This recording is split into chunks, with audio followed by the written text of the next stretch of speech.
So what exactly this process you do in court? Huh? What exactly this process you do in What court? does it mean? Yeah. Well, it's just a thing. It's like if you have a car, your car motor needs oil so that the metal parts don't grind and have static and be all hard. So it's kind of almost like the same kind of thing. They need this, but this oil, this particular formula of oil that I'm putting on, it makes them to be slightly a little bit more powerful. It's like a person who stretches their muscles and a person who doesn't stretch their muscles, and muscles cannot function at the same performance. This make them all the time,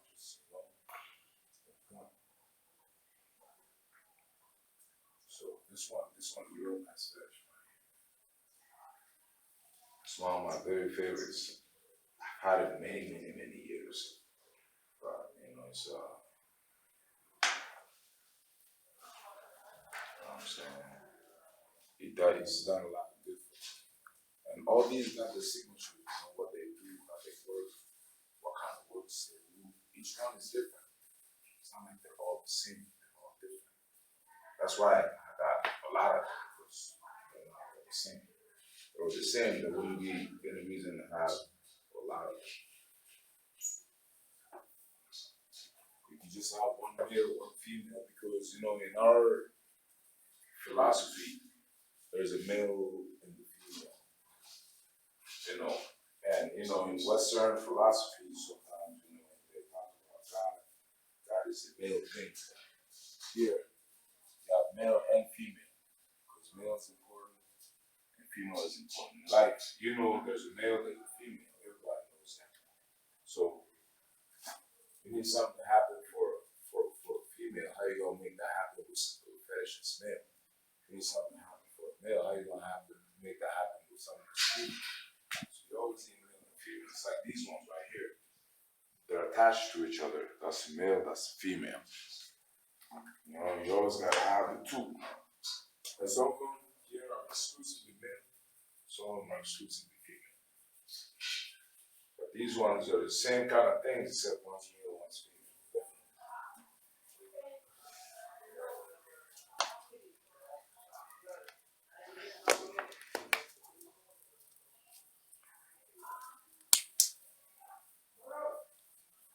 And for me, animism is my religion, it's my faith, it's what I do.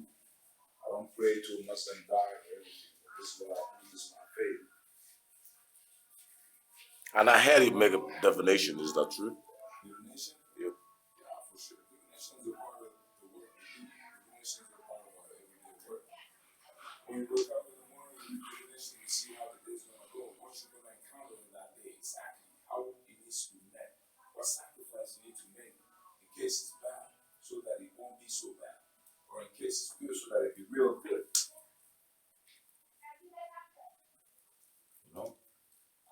That's a part of our routine, but divinations, you can do divination with this. When you do a sacrifice with these, based on how your sacrifice goes, you can see if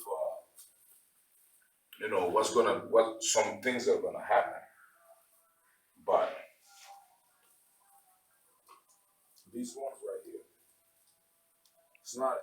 These are more fetishes. Things you just make things happen. More than divination, right? You can do divination with them. So when you do sacrifices to them, depending on what your chicken says or whatever, how your Pokemon says, you know some things about some things for sure. Certain. That's the difference between black philosophy and white philosophy, because the white people, even in astrophysics and quantum physics, they know a lot of things about what is, what can be observed, and this and that. But these things work on a different kind of principle. These things work on what they would even call the dark matter in the universe. Things that cannot even be seen, it cannot be perceived, but you do, and it does. And there's a result. There's a tick and tack. It can be scientifically observed, but you can't see his hands as it's operating. You can't see his Nets and soccer.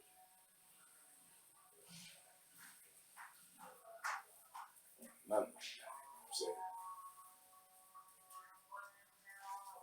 But these are good. These are not all my fetishes, but these are the ones I got here in this house.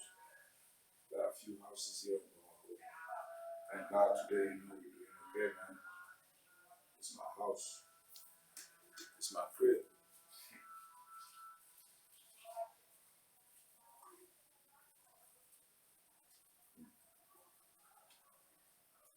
And all of that, so it goes in smoothly, you know. All kinds of considerations. Takes maintenance, you know. It's a way of life. It's how we live, what we do every day, every day, every day, every day. Some people, you know, they got fetishes, you know, they sacrifice from 1 day a week, for 1 day a month, 1 day a year, something like that. But for some of us, it's an everyday thing. Even this one's a fetish, though it looks like a gun, and it is a gun. You can even shoot a gun. It's not really made for shooting bullets. It's a spiritual thing. But it's an old style gun. You can't even buy these anymore. They don't make them like this anymore. You know what I mean? It's an antique. It's a very antique. It's very, very antique. You know, if you had to make a movie about old school pirates, you know, what kind of guns the old pirates use and stuff, this one of them. But I'm not, you know, we don't really have guns for shooting. That means you You keep. see the tip of it is closed, it's not for shooting bullets, it's not for doing anything bad. It's So it's a spiritual gun, exactly, right? it's a certain kind of inspiration because there's something, what's inside of here is what's important. That's the real secret. But the gun is just what accompanies it. What's inside of it is a bullet. I mean, even you know, if even if you try to shoot somebody, you know, the bullet will be the most important thing. Not really the gun. You know how efficient that will be. You know, we just see that this is just fashion. That's something we got. We don't shoot bullets, man. If we have to harm you, we'll harm you differently. We don't need bullets. You know, we make you shoot yourself with all bullets. That's wonderful. We'll make you shoot yourself with all bullets.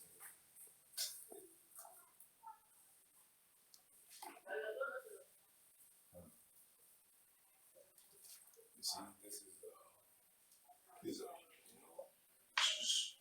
what I got here at my mom's house right now. Man, I'm her only son. You know, she's born 60 years old, and I prefer to be around her than anywhere else. Otherwise, I got places I could be for sure.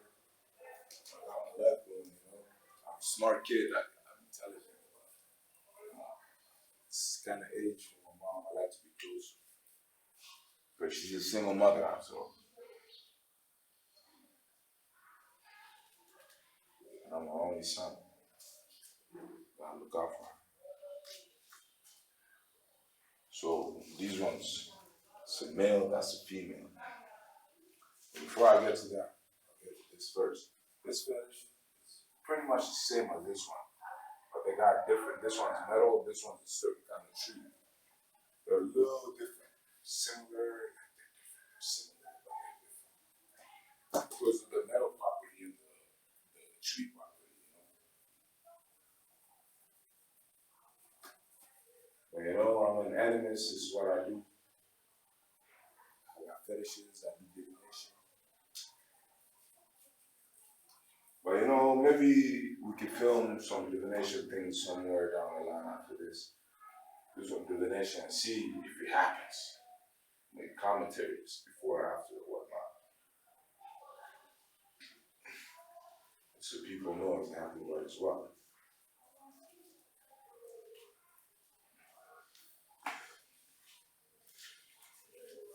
Yeah. This one fetish I got, it's a good fetish, but I kind of got it in a weird way. Because it was about somebody. We had some conflicts at one point, and I had to neutralize him to the point of disowning me of his fetishes and taking all his fetishes and bringing them to my house. Exactly. Huh? I said exactly. Yeah, exactly, exactly. You know, there's some saying that he said other saying. You know, more. So this one was his, but now the constraint and reality of things makes it so that it's in my possession. But though I don't really need it because I already got one. You know, if you got here, it got here for some reason because of something. It didn't get here by itself. So for sure. Oh, you got to put this metal back in. Because that's his characteristic. See, notice how smoothly he goes in now. All that's very important. Because if you got fetishes like this that have things that stick into them, if ever that flow gets broken, you're gonna have problems. You as a fetish are gonna have back problems. Your back's gonna hurt you all the time. You know, so whenever it's time, when they're dry and whatnot, pull them out, make sure they get what they need. Some good oil. And so on and so forth. Very important. Maintenance that's necessary. So yeah, everybody forgive us, we're speaking in English. English is not a national language here in Mali. But I was, ever since I was 11 years old, I lived in America. So I came back when I was 27 on my own will. Nobody chased me. I just missed my country. I wanted to learn that magic. And I know something that I wasn't really going to learn in America, something that I wasn't really going to learn in Europe. I could learn different kinds of magic. There's white magic too, which is wonderful too. But as a black person, I needed to know about that magic. So I had to come back here and study this particularly. Understand what black magic is. Is it real? Can you really kill people with just magic? Can you really harm people with just distance? When they're all the way on the moon, not even on planet Earth, and so on and so forth. You have to come and see. We're scientific people. We went to school, to universities and whatnot. We're scientific people. We like to know. So we had to come and see if it's really real. And then, if you see me doing my maintenance, it's because I did get some proof. And deep. But something was saying about astrophysics and quantum physics, they can tell you about what they can observe, but they have no foundation for what is to be. And that's the key of divination. Divination tells you this is what is going to happen at the speed of light, and it hasn't happened yet. It's going to happen within this time frame, at this particular time, but it hasn't happened yet. And the physics and nuclear physics and quantum physics, they haven't really figured that out yet. Which is, I'd love to have a real educated scientific discussion about with some scientists sometime, and see what they think, because science is for the betterment of humanity. It's not just for one people, for the betterment of humanity. So, to have those kinds of conversations and talk and know, so we establish that indeed you can foretell the future precisely 100% all the time. And they have a point that, there are traditions, like I said, with white magic, they have tarot cards, sometimes, I Ching, they have a lot of kind of things, that foretell, that do divination in the white culture, but even then, scientists haven't really figured it out. They haven't figured out why does it work, how does it work, and it's kind of like the same kind of thing.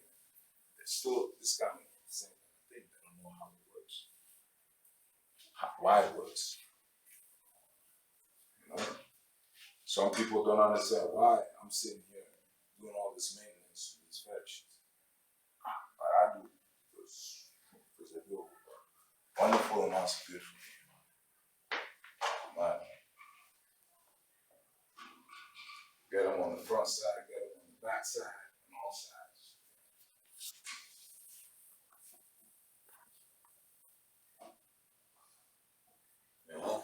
This was what it takes sometimes, man. This maintenance. Or you just bought all that oil, so you just want to back it by a whole bunch of oil. It's all done. This is not even on that fetish. Still got some upstairs, but forget about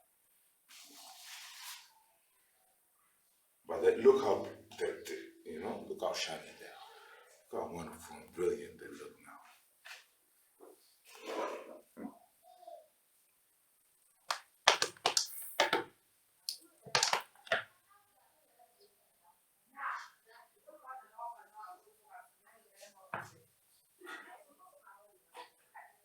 Now you see. So give thanks to God, you got an opportunity to get this rare footage on camera.